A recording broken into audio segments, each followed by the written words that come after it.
Hey there, political enthusiasts.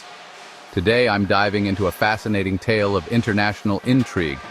Let's talk about the roller coaster relationship between China and Russia. Our story kicks off in the 17th century. Imagine this, the Qing dynasty in China, eager to push Russian settlers out of Manchuria. This clash ended with the Treaty of Nerchinsk in 1689.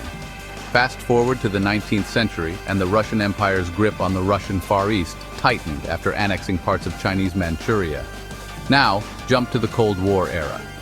It's the 1960s, and China and the USSR are no longer comrades but fierce rivals. The Sino-Soviet split in 1961 turned them into competitors for control over the global communist movement.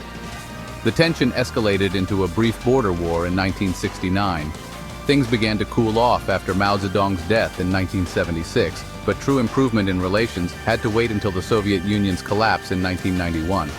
Enter Boris Yeltsin in December 1992. Yeltsin's visit to China marked a new chapter, leading to an equal and reliable partnership pledge in 1996. Both countries were keen to balance U.S. influence and shape a multipolar world.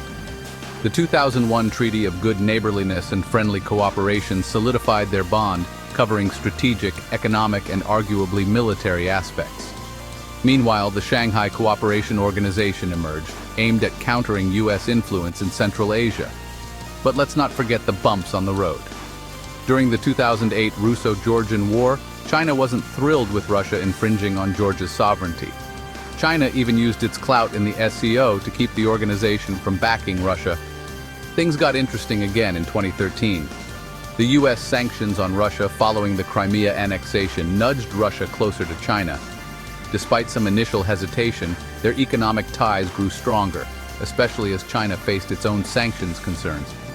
In 2022, during a massive Russian troop buildup near Ukraine, Putin and Xi Jinping declared their almost united stance against the U.S. But just before Russia's invasion of Ukraine, Chinese media echoed Russian claims of troop withdrawals. The invasion didn't change much. China refused to condemn Russia and opposed economic sanctions. On the contrary, it repeated Russian propaganda and sided with Russia in UN votes. By March 2023, Chinese arms were reportedly making their way to Russian battlefields via third countries. Xi Jinping even made a high-profile visit to Russia, marking Putin's first international meeting post-ICC arrest warrant. Then, in July 2023, a Russian attack damaged the Chinese consulate in Odessa, Ukraine. Despite this, China remained Russia's key economic partner, with the yuan playing a significant role in Russian exports. So there you have it, a whirlwind journey from rivals to allies and everything in between.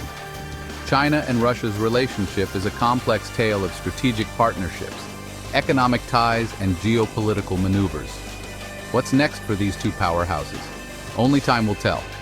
Thanks for tuning in, and don't forget to like, share, and subscribe for more deep dives into global politics.